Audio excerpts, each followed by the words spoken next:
positions and going for buildings and going for instance, duplication of services. So you have to have, you're having so many honors classes in one school, you're having so many honors classes in another school, where you could have double the honors classes if you put your children together. Um, and so I looked at the big picture. In order to get some dollars, because I've heard the same thing, I had to look at consolidation and using what we get wisely.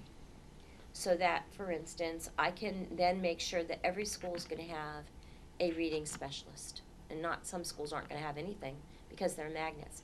Every schools are going to have the right amount of exceptional ed teachers. Every school is going to have 2 custodians, which we don't have now. Food service, the whole 9 yards. When you look at it, when you consolidate, you have more people to put into less places. So, and that means, you know, you could better serve your students. Parent involvement specialists, just one thing after another. How will this affect the teachers? Will any of them with the I don't see consolidation? losing teachers as an issue for the most part because we have the same number of students. So we've worked it. So we've worked it with the State Department already. We already know how many staff we're going to get, how many units. It's almost to the number as we have this year. So it's not that you're going to lose staff. Your teachers should be fine. What we're doing right now with the teachers, we've asked them to choose their first, second, or third choice. And they have been doing that, and then our principals are getting in the room and trying to determine how do we honor that, but at the same time build our staffs. And they've been doing a phenomenal job, but this is what I'm talking about in terms of detail.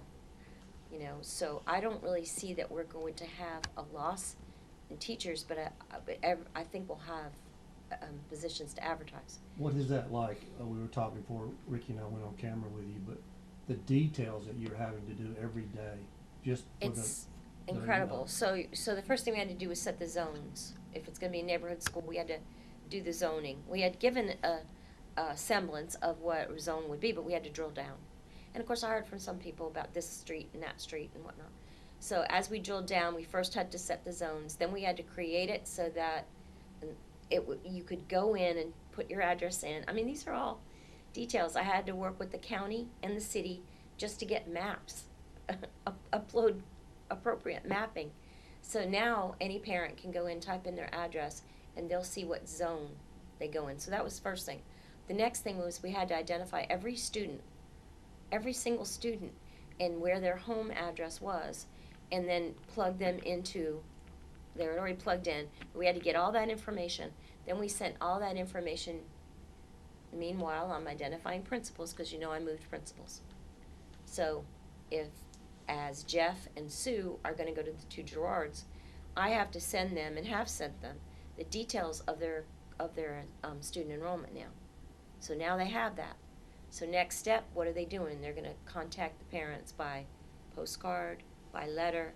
Some of them are going to take walking tours, you know, door to door, knock on doors, say, I'm the principal. You know, Jeff is going to be the principal over at Fain, so I expect him to be out and about. in the neighborhood. In the neighborhood. Neighborhood school. You know, going to the churches, saying who he is. Another thing that happened, which I thought was really a great idea, this was one of our teachers that came up with this. She said it would be good if we had a symposium and all the principals were there and they all presented. So on a Saturday about 2 weeks ago, every principal was there. They had their, like a science fair, they had their backdrop. They were available, and every elementary teacher, because they're about to choose, and they don't know who all these people are, they came on their own. We didn't pay them. So on a Saturday, I pulled up. I grabbed my husband to go with me. He thought he was going to get food. That's why he came. I said, I'm sorry, we don't have food. I think we had cookies. But anyway, I pulled up, and it was filled. And teachers had their little pads. They were mulling around. Principals had huge groups around them. Dion was talking about, so they picked their signature. You guys know what that is, so everybody's got their theme. So Dion was talking about her theme. All the other ones were talking about where they were going to go with this. You know, Maria and Vanessa are talking about the arts, and they're answering questions. Bill was there, so he was answering questions. Career Tech was there. The only thing we didn't think of was pre-K. We should have had a place for pre-K because some of the pre-K teachers were there. So they found their principal and they were talking. So these are all steps. You know, another step that you saw the other night was, so we did agree that we would keep Carver as the math and science and technology school. So we had to determine what would be the criteria. And I know that's been a fight, at least I hear, for years. So I went to the experts, in my mind. It's Dr. Chambers, it's the exceptional ed people, because we're really talking about on the cusp of gifted, accelerated learning. And I said, what should it be? And so they came up with the math at the 75th percentile. All of our kids, basically from whatever grade up, take that math test. We had that information. So Donnie could begin to start identifying students. The only place we don't have it is for our current second graders, and they all get tested or screened with a particular test. After they take that screening test, they will be able to go to Donnie's school and take the math test. If they pass at the 75th percentile for their grade, then they will be asked to enter. Letters, after the board decided, yay, that would be okay, letters were being sent the next day, and the letter was basically saying to you as a parent, congratulations, your child qualifies for Carver Math Science School. Now, at that point, really, it's up to the parent to decide. If you decide, please fill out this application and come to the school. So that's another detail that had to be done. So you had to get the colors, you had to get the name. You know, we were interviewing for football coaches. We opened it up and interviewed. We had a committee interview. They broke it down. Then I got the top 3, and I interviewed all 3 of them. So all that goes on behind the scenes. What you see coming to the board is the finished product. So there's lots and lots and lots of detail.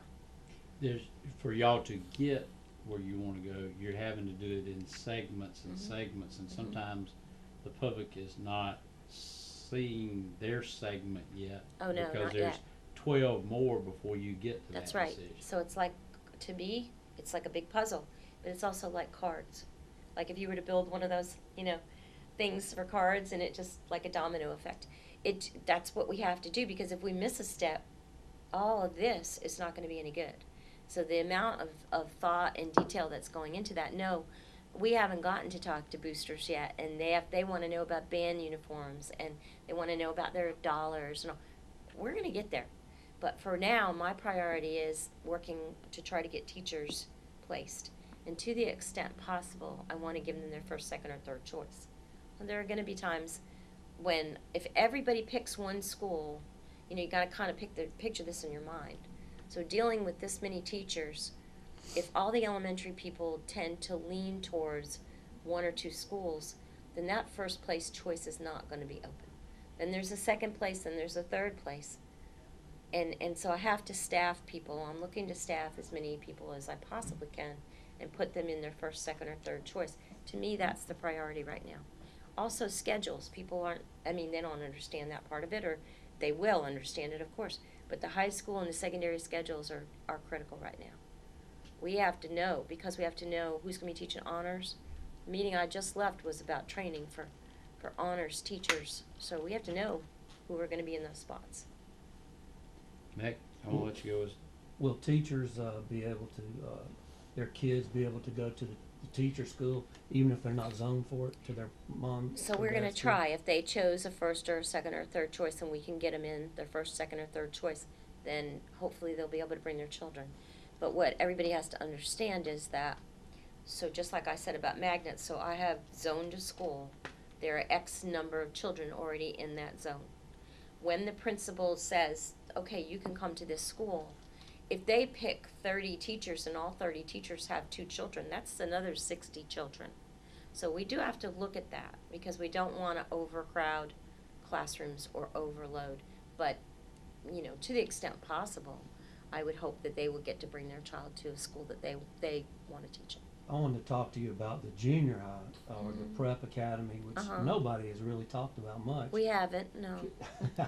I know. Could you tell me about the character development program at Sure. the middle schools that you've installed, and Yeah, your vision there for academics?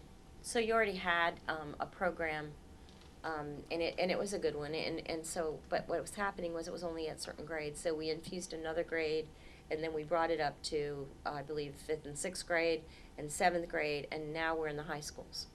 And so what they're doing a lot of civics through that, and they're just talking about being a good citizen. Now we'll expand even further. But the neat thing about having 7th, 8th, and 9th graders together, when you think about it, is if they do these events, you know, where they may have had to go to 4 middle schools, now they're at one site. So they can get the students together and have 2 or 3 assemblies, but every kid gets to see the same thing at approximately the same time, or gets to experience that. You know, they're also going to have, and this is not quite on your question, but they're also going to have assigned to them, so 7th grade is going to have an assistant principal, 8th grade assistant principal, 9th grade assistant principal, so it's a house or a school within a school. They're also going to have a guidance counselor assigned.